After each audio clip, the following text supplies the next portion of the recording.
More X-Cup! X-Cup Winter Playoffs continue. And, well, we are splitting the playoffs out on 4 days. On day number 1, we had half of the upper bracket that we went through. And today, the other 4 teams are going to make an appearance. Our first match of the day, we got Team against Time for Int. So this is the first round of the winner bracket. And as on day number 1, what we're going to do today is we're going to have them play the best of 3. We're going to have the best of 3 series in which Chili Donuts are going to participate. And then the winners are facing off against each other, determining another team that moves into the winner bracket. Whereas tomorrow, we're then going to focus on the loser bracket matches. That way, we can cover all of the games. And yeah, it's pretty awesome. Content stretched out. We have a lot of evenings with Heroes of the Storm. Not only awesome for you guys as viewers, but of course for the players it also takes a bit of a load off because the days are just spread out and they don't even have to play every single one of them. So as we're heading into game number 1, we have Infernal Shrines kicking us off here, and Brightwing is currently the first ban. Get rid of the Fruit Fly. Get rid of the Fruit Fly early. And Blaze is also banned, this time against Team So not only do we have Blaze as an absolute stellar hero these days, but at the same time you're also having the blue team against you who are very, very strong. Dino is playing with them and they have Banana H as their support here. And he goes straight up for Rega as this one starts up. So with that said and done, let's see how exactly the red team is going to try and counter that. The thing to note is that obviously this is all seeding. So the top 4 teams at the end of the regular season, after the 10 qualifiers that we had, they were able to pick their opponent out of the bottom 4 teams in the standings. They're in the top 8. And therefore, in the first round, you have the favorites. I mean, this is supposed to be a little bit of a warm-up for them. Obviously, there can always be some upsets. But Team WAP is heavily favored in this series, of course. And a lot of people would argue that are also the favorites to take the victory in the tournament again, but they seemed a bit more vulnerable in those qualifiers. They didn't win every single qualifier they participated in. So there's some weak points that you might be able to exploit. And teams like Chili Donuts and also the Hardos and others are already looking at exactly that. Now Ultralisk gets already banned out a bit as his Maiev is taken away from him. Sylvana's also very high up in priority these days. Didn't make it into the first pick rounds though, so she gets eliminated here as well. We got Deckard Kanan, so Nubarak and Deckard for a bit of control on the shrines, with Hanzo locked in by Dino for the time being. Masquerade thus far without a tank, could still be Diablo here. Still plenty of tanks available, of course. But let's have a look what the red team is trying to set up for now. There's Zeratul, okay. Going for Zeratul right off the bat, and we got Hogger as well. I kind of like it. For them, of course, this is always going to be an uphill battle, so they need to come in with some strategies. They need to come in with a little bit of confidence and say, okay guys, let's just do our thing against them. If we test the waters a little bit and we see a weakness, we can try and exploit it, but they know that this is going to be a rough one. But even if you lose here, you're not out of the tournament, you're dropping down into the lower bracket, and the prize money, the 4,000 euros, they are split amongst all 8 places, so the farther you go in the standings, the better for you, and you're gonna grab yourself some easy pizza money. We got Kerrigan in for Ultralisk, so there's also Diablo, as already highlighted, a good choice for Masquerade, but with Kerrigan you have even more CC. And then there's of course the Haka. And we get Jaina! Is that going to be a Void Prison build? Normally it's the Might of Nerazim for Zeratul, of course, but technically if you're going Jaina Zeratul, you could go also into the Ring of Frost setup. So Infernal Shrines is the map. With that, we're jumping straight into game number 1 of the best of 3 series here at the winner bracket. Let's go. First game of the best of 3, and we have on the left side, in blue, Dequaza on the Haka, Dino on Hanzo, Banana H on Rega, Masquerade on Diablo, and Ultralisk on Kerrigan. I gotta admit that I always find it funny whenever Ultralisk plays Kerrigan, because he's literally unleashing the Ultralisk on level 10. So that's always kinda nice. Time for Int on the right side of the map with Arion on Zeratul. Goes into Cleave already. So yeah, this might well be a Void Prison setup with Jaina, played by Alvaros for the damage. Richu on Nubarak. We got Akunis on Hogger. And Rutek on Deckard Kane. The Quasar already moving in a little bit deeper. There's the drag, and he blinks away. Diablo was already angling for the stun. Couldn't get it.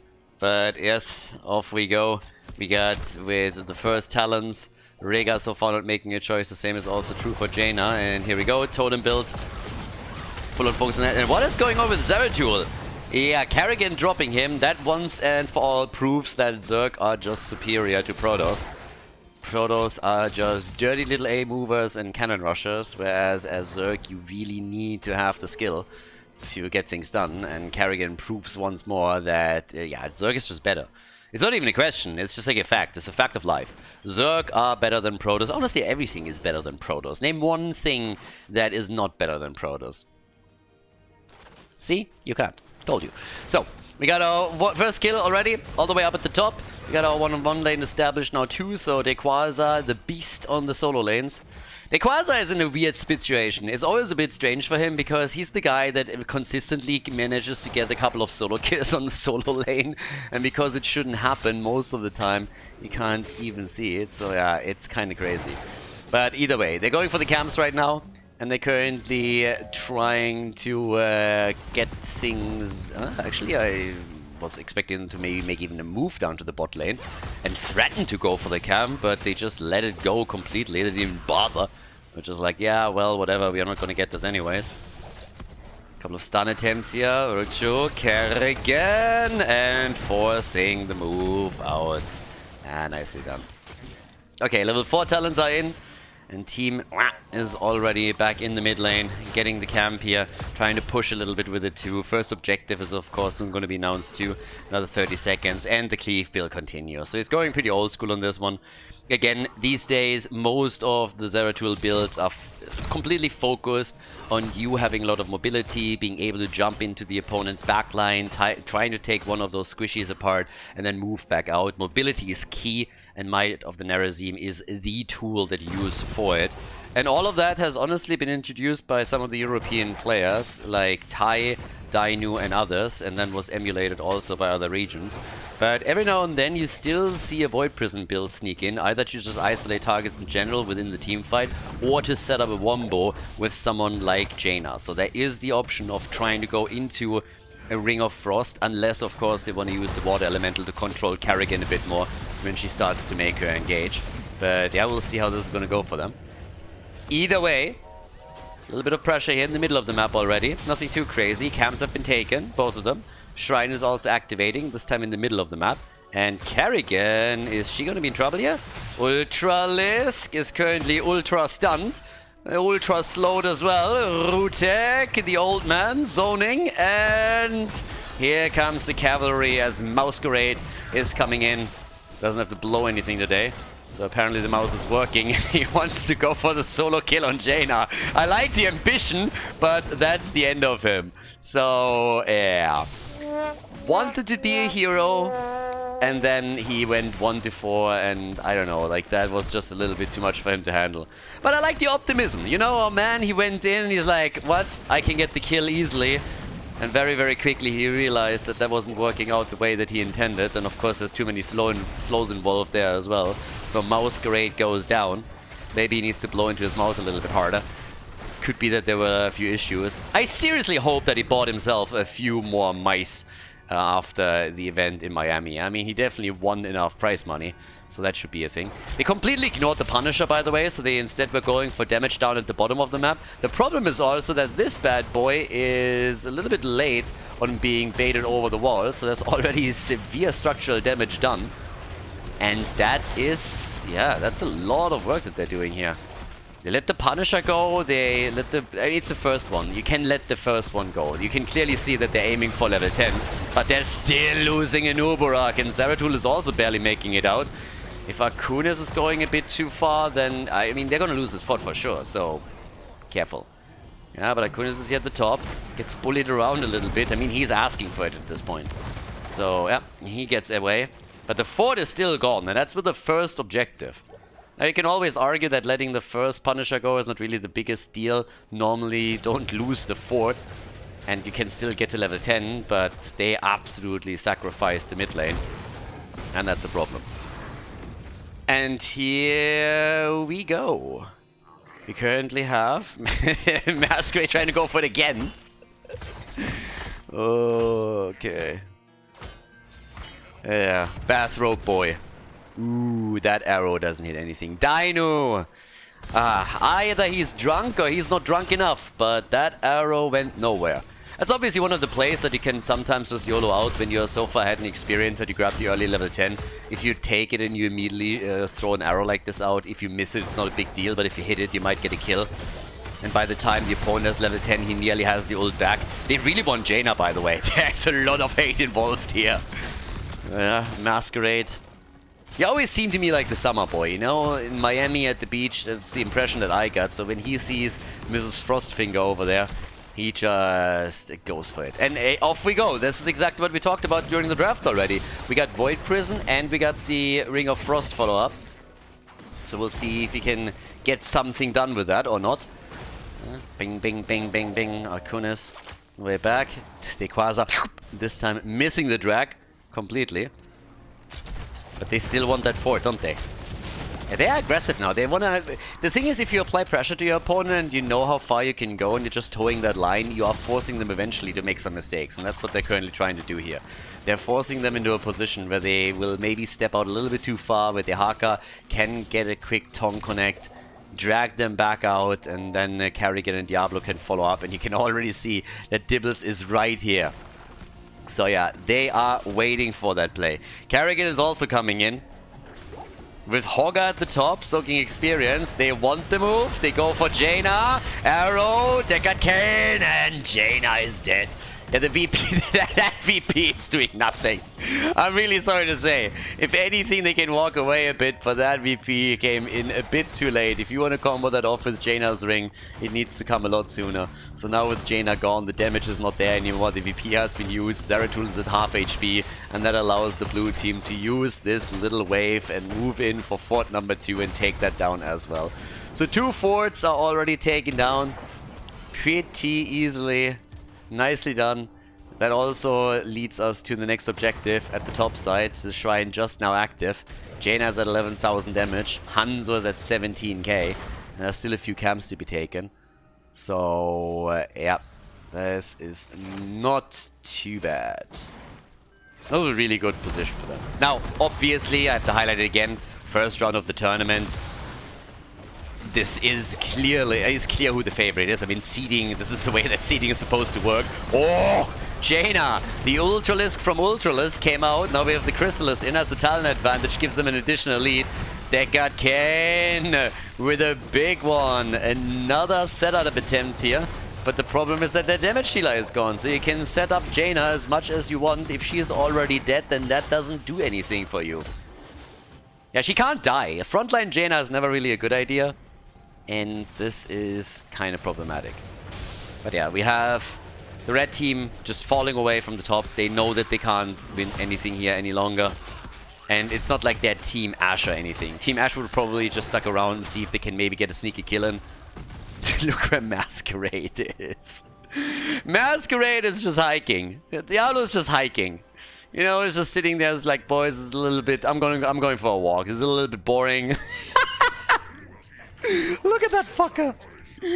Oh, Masquerade in his natural habitat. It's just sitting there at the side. Is like, ah, guys, I don't know. I'm going for a hike. I'm a little bored. It's like, I need to stretch my legs a little bit. So, yeah, he is definitely controlling this completely. Now everybody is starting to move straight up through the top lane now in an attempt to maybe even drop the first keep of the game. But there it is, another quick move, and off we go. The ring for the first time coming out, but no kills just yet. They try to go for the Haka, and there it is. He's down, and Jaina gets her ice block. That's another win. Uses it right away to dodge out on some of the Punisher damage. Look at Ultralisk. He nearly died too, but Hogga couldn't get the final hit in. It's a 4v4 situation, but they hold on to the keep for now. And time for in with a bit of action. Yeah, well done. Oh, ho, ho, ho. Dino, yeah, he's dead. So Zeratul is actually getting a little bit more momentum. Very well done. Zeratul comes in, gets some momentum, takes Dino down. So now we got 5 kills to 3. They're level behind still. And me likey. That's not too bad. At least they're not giving up. I mean, you gotta give it to time for Int. They had some struggles in the early game, and on the objective, things didn't really look great so far. But at least they're trying to fight it out, and they're getting the kills now in with Zeratul, so that really helps them. If they can win an objective, or at least get even talents when we have the next shrine up, that could help them quite a bit. So, with that said and done, we have a Masquerade now moving around. Quasar sitting at the side. All of them are angling again to see if they can maybe get a hit in. Level 16 talents are finally ready for a team. And they're still waiting for... yeah, they're checking. They're checking. They know that they're going to be aggressive here. Zeratul is jumping out as the tongue connects nearly once again. But with the experience soaked at the top side by Hogger, they're getting closer and closer to level 16 talents themselves. So, health we are. Yep. But with that, we now have Marcel. Look at him. He wants to go. They're already opening that wall up because he wants to go. I swear to God, if he gets a chance, he's going for... No! Jaina, not like this. What are you doing, girl? What are you doing? Not like this. Rutek. Telling stories, putting everybody to sleep over here. But before they have level 16, they lose their damage dealer once again. How many times did she die? 3 times so far. Half the deaths of the red team, and they are trying to go for the keep. Oh boy, oh boy, oh boy, oh boy. So, with all of that said and done, the keep falls. We are 12 minutes into the game. Level 16 talents are available for both of them now, so that means that Void Slash is in. Yeah, maybe they can do something with that and get some extra damage on Zeratul out. He was able to get a few kills already. We got the Epic Enter as well on level 16. Dino, I don't know what's going on with you. Someone give Dino a beer, please. I mean, honestly. Like, Zielwasser. The man needs some Zielwasser. For sure. Give him a shot or two, because those arrows are pathetic. Like, what's going on? Oh. That was like... Dude, he's not awake yet. He needs his warm-up game. So, yeah.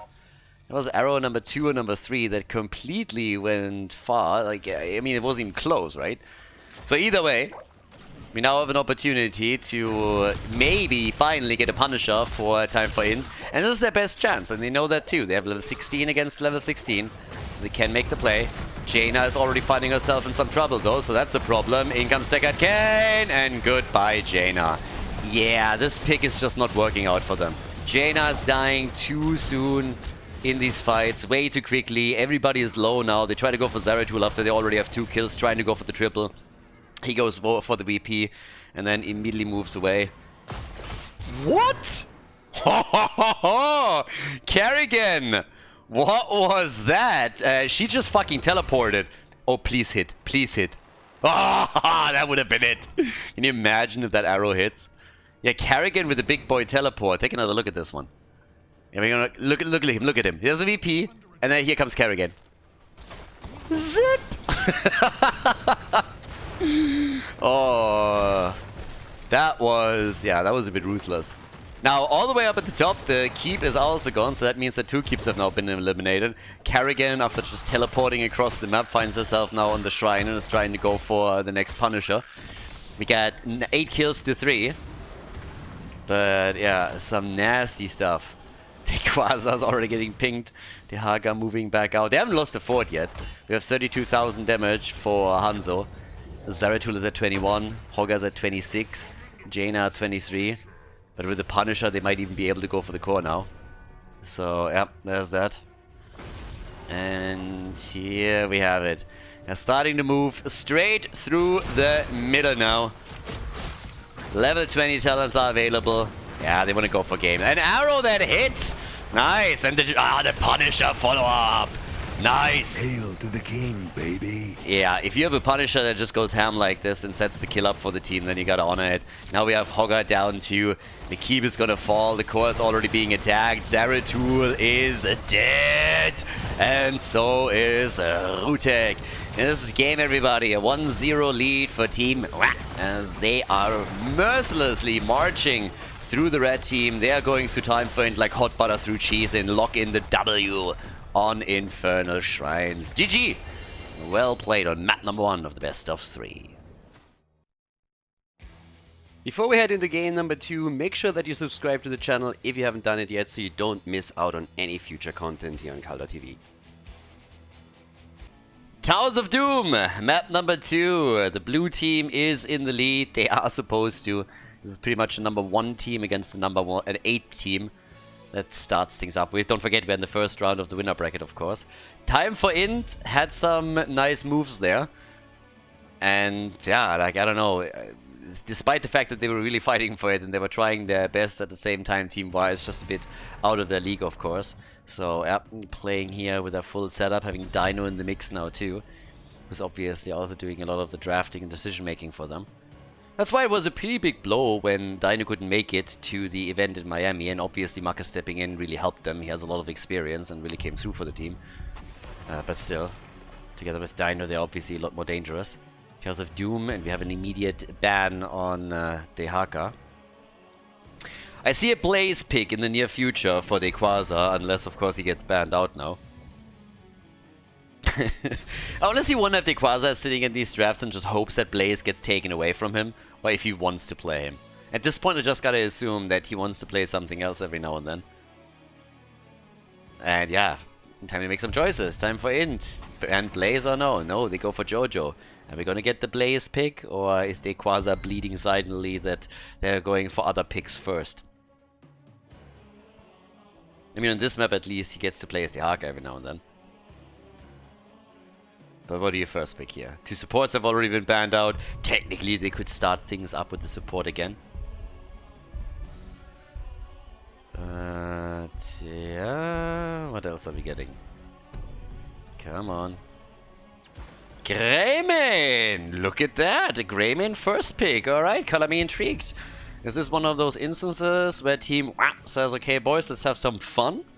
Because that is not your traditional first pick. You can pick a Greymane later down in the draft. It's not a contested pick. It's not like you're going for Blaze first and all of a sudden the opponent picks Greymane away and you're like, ah, damn it. Here comes Genji for Masquerade, by the way. What could go wrong? What could go wrong? So, yeah, with that, we now have another pick coming in. I like that they're hesitating this much.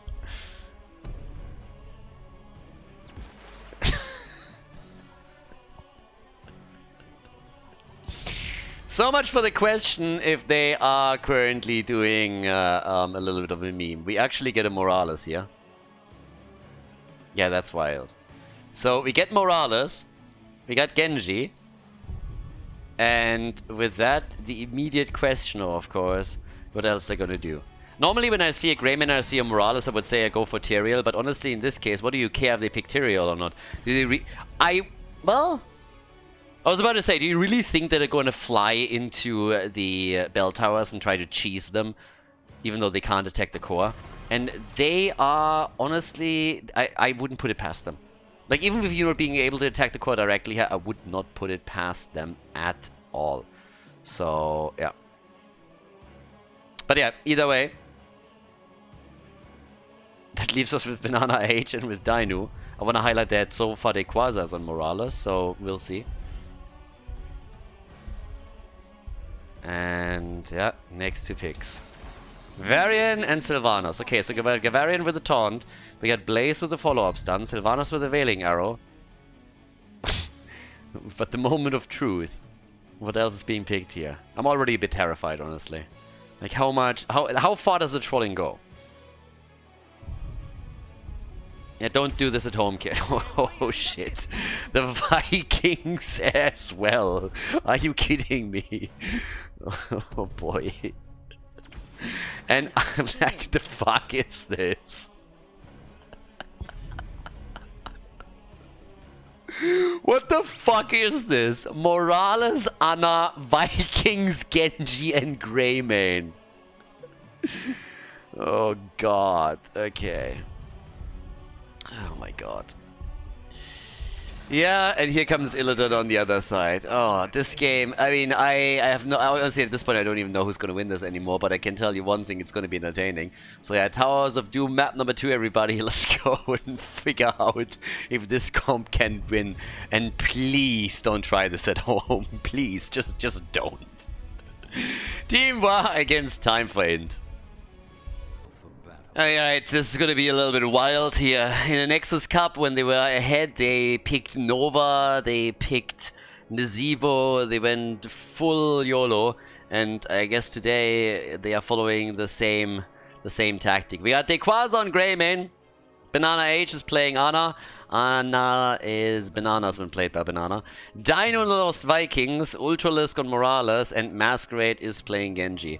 I have no idea what they did there, if they like picked for the other guy or what happened, but we have an adjustment with Illidan on level 1 and the Unending Hatred since he's up against the Vikings. Akun is playing the hero. Richu and Varian. Rutik on Rega. Blaze played by Alvarez. And Arian on Sylvanas. Okay. Time to see if they can actually make this one work. It is a little bit out there. Not really a comp that you would normally play. But of course they are also having a little bit of fun and testing how far they can go with this. Now there is obviously one thing that we have to be very clear about. And I already mentioned this in game number 1. But let's highlight that again. Team Wa is the... I mean, they're heavily favored. This is literally the number 1 in the standings after the qualifier tournaments against the number 8. So they are right now in a position where they can just... You look at that 1-0 lead and say, hey, even if we lose this, if we play our normal style, we should easily win the last game. This is how these tournaments work. This is why we have a double elimination. A team that comes in with a bit of a surprise can always go a bit further. But then again, you have to say that in the past we had multiple occasions where Team Wa went into the second game, trolled a little bit too hard, lost the game, played game number 3, and then on game number 3 they were either a bit outdrafted or had a big mistake in one of the team fights, and all of a sudden the game turned against them. So that is a huge potential problem for them, and they gotta be careful with this. Now Akunis is already getting attacked over here. And yeah, we'll see what else they can do. Down at the bottom of the map, we already have a fight for the pumpkins, I assume. Olaf is dead. Alright. Pumpkins have already been taken. Olaf is dead. They're trying to go for another kill. Illidan is obviously attempting to get his stacks together for the Unending Hatred. So that's one of the things that we're definitely going to see quite a bit. Spray game is at least on point. That's actually a good. That's actually an interesting point. You have more sprays if you're playing the Vikings. As level 4, that gives us also Eric the Swift. But especially seeing Genji played by Masquerade is kind of wild. Now with Ana, you can of course go for the nano boost here, so that could be kind of fun. But down at the bottom of the map, there's already the move for Banana H. Ana, the pew pew pew, and Morales has the heals as well. So they're trying to keep Dequaza alive, and he's getting work done here. Yeah, he is absolutely YOLOing this. If he has another engage, he gets the kill, and he does. Varian is down, and thanks to the double support, Greymane is going ham. In the middle, we got Masquerade. Those white wolves just riding around, going full ninja on us, and they're doing well with the first blood of the game. They have a triple altar phase that they can now try to control, and Dino is in the meantime controlling the lanes, and therefore also the lane experience, since he's watching out for all of those extra minion waves that are coming in. Yeah, a bit of an attempt here that gets immediately shut down by Rega to get the first altar channel. One has already successfully been accomplished. At the top, Eric is trying to get another one. Illidan has to make a move for it and try and interrupt it. And he should be there in time, and yes, he is. So he's trying to fight for the altar. But down here, on the other hand, the battle continues. Greymane still wants the kill, is moving in again. He's not the only one. Masquerade is there too, and they get that drop on Blaze and take him down. Richu, he's isolated. He's not going to make it either. A zip and kill as Varian gets the reset on the Swift Strike. Rega is on the run. Masquerade can't really go for it, but of course now they got 2 out of the 3 altars already, and one that they're still fighting over. And Akunis is in this awkward spot where he wants to keep the altar in play, but at the same time he needs to be careful that he doesn't lose out on too much experience. Now everybody's moving up to the top. They really want to go for it. Eric is on the run, likely going to fall, goes down, and they finally let this one go. Masquerade, they sniff him out. And that is that. 4 shots fired. But they lose the pumpkins. So pumpkins are being lost here. Look at this. The Wizened Duelist. He actually went for it on level 4. I mean, he has a double support. And so far, things went very well. We have them also with 3 kills to 0 now. So at least the early game is going very, very well for them. 10 stacks on Illidan then again, so keep him in mind. The level 1 could, towards the late game, definitely do a number on them if he gets enough stacks together. But for that, he also needs to survive, and up to this point, he does. Kunis has to move back. Illidan just rotating over. But this game is just a bit wild. The trollolololol is definitely strong with them. But yeah, it's nasty. 36 points to 32. The Quasar. Here comes the taunt. Trying to go for Varian again. Alvarez. Careful. Yeah, you gotta be cautious. Already died once, doesn't have bunker yet. And still 2 levels away from getting his heroic ability, so there's that. Over here, Dino. Look at him. Not even spreading on 3 lanes. Full lazy at this point. Is he gonna lose the Viking? He's actually paying attention. Oh, and as I said, he loses Eric. No! Yeah, we got the quest completed, but the thing is that they're invading and they might be able to get this one. Here comes Dino, here comes Olaf, they're fighting for it. 4v4, they don't have attack though, but they got a lot of damage. Rutek is getting attacked and they take them down. Rhaegar is dead, so is Sylvanas. They get the camp, they have 2 kills, they try to go for kill number 3 and they drop him too. Same time, Richu at the bottom. Illidan is nowhere to be seen. It's Genji who comes in and gets the kill, and that's 4 down. The shots are being fired, and yeah, this is just bad for time point. This is of course a comeback map where the late game means everything, but they are 2 levels behind, they're 6 kills behind, and Team is just murdering them. Yeah, they are having some fun here, they're enjoying this, they're coming in, taking them down time and time again. Question is of course always what happens after level 10. For Team Wa, it was already a big advantage that they had in the last fight and that they could utilize there. We have in this case also the stim drone. They take the bell tower at the bottom. The only question is really what is Time for Int going to be able to do once they have their own heroic abilities. Are they able to gain some momentum here? Illidan is going for the hunt. I like it. So there's that. And what? Who needs a bunker if you have combustion and bloodlust? Sylvanas is dead, killed by the Vikings. Illidan is on the run, is about to complete his quest too. Can of course stack even further. Stim droned slingshots. They stim droned Eric. Oh god. And Illidan is dead.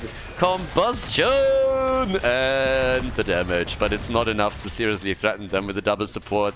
They're regenerating this very, very quickly. The Vikings are still on the lanes doing their thing. We got 9 kills to 1 and level 13 is available too. Masquerade is sitting in the wings hoping for a kill. We even have the Unfettered Assault now on level 13. But yeah, this is getting completely out of control here. Oh god, the coordination on these guys is just a little bit too much. Yeah, they make even this work. Now, they're gonna go for the kills on the next pumpkin camp. Nobody can really contest them. Rhaegar is double checking, but can't really do anything. 5 shots are now fired. They at least take back the bell tower, but the shots have already been moved in, so now 23 to 36. And they're still so far away in experience. Illidan playing with Olaf in the back. Pumpkins now coming into the Vikings on the side lanes. I was just looking at the boss and thinking if Dino was trying to get it with Eric alone. I would absolutely believe it that he's gonna try. We have quite a lot of stacks on Greymane. He's on 17 for his level 7 and he's also top damage in the game with 45,000. 45,000 damage. Quite crazy.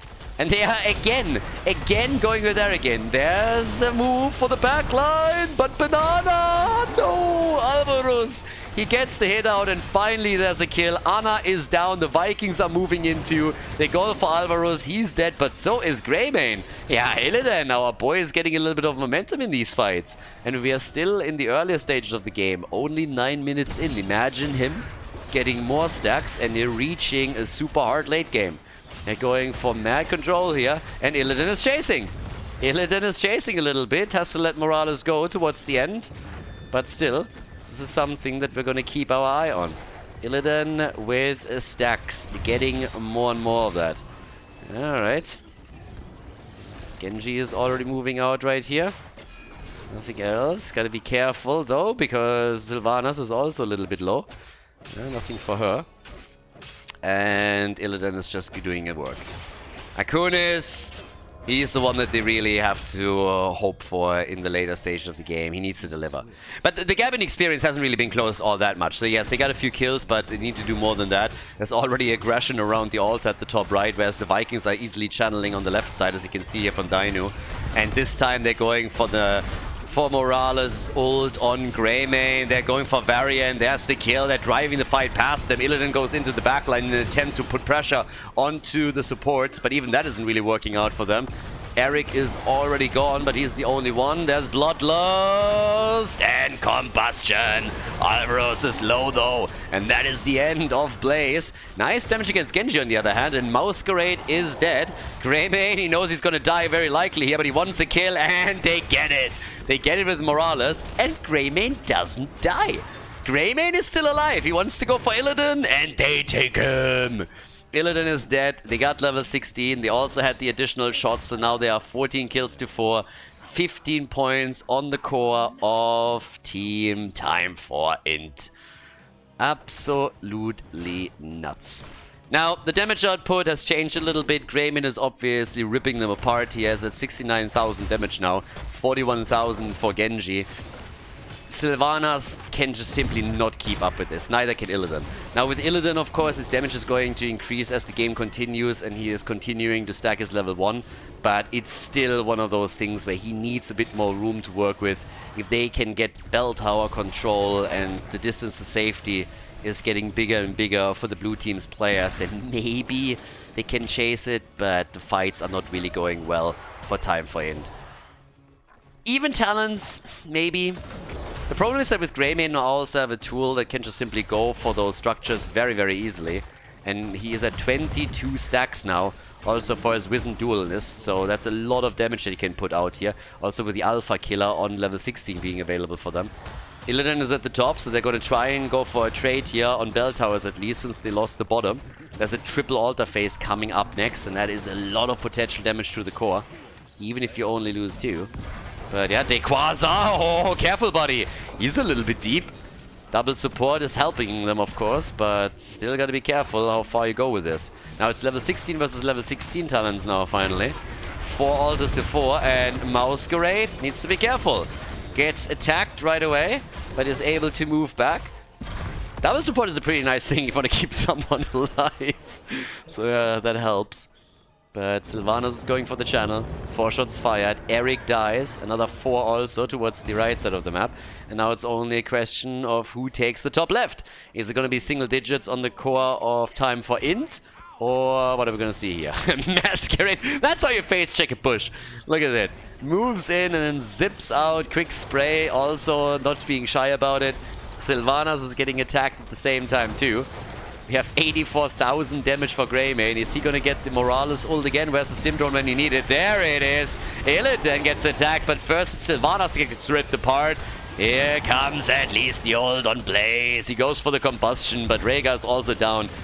Dog-on-dog action as Greymane rips Rhaegar to shreds. Illidan is also dead, and they're chasing Blaze, and Masquerade comes in for the kill steal. Dirty kill stealer that he is. He zips in and takes Blaze down. That's 18 kills to 4. Another 4 shots are being fired, and that pops the core down into the single digits. 7 points to 32. Could go for the boss now as well, which they currently don't. Instead, we're seeing them with more pressure against the bell towers. They're trying to take full control here. And of course, we have level 20 for them. So Greymane is soon going to join the 6-digit club as he's closing in on the 100,000 damage. We have Tooth and Claw on level 20. They go for the boss after claiming initially the fort in the mid lane. And with Morales now also heading into the hyperactivity, the next fight is going to be tricky. It's a 3-level gap as well, so that's another problem. They didn't even take this. What the hell is this? What are you timing this with? Oh boy. So down here, there's the taunt. Dequaza. Is anybody healing him? There's the heals. And another quick hit as they're making the move for Sylvanas. Sylvanas down. Varian is dead. They go for Blaze and he gets dropped too. Shots are being fired all over the place. Boss has still not been taken, by the way. And by now we got 110,000 damage on Greymane. 110,000! Now, they're taking a lot of these bell towers, though. So, at this point in time, I mean, it's still fine. They only need one altar out of the two and the boss. It's amazing to me that nobody was like, well, maybe we should take it. So, this is taking it a little bit too far. But, yes. For the time being, we have bot lane pressure. They're going for another kill. They have 21 already, but they want more than that. Akunis on Illidan. He's dead, and so is Rega. 23 kills, 2-5. 28 kills in 15 minutes. The channel at the bottom of the map, the Dino hasn't taken this. They put them down to 3 points. And now we have also the hit right here with the ult. Shots fired all over the place. That's game. 2-0 victory for Team WA as they move on to the next round of the winner bracket.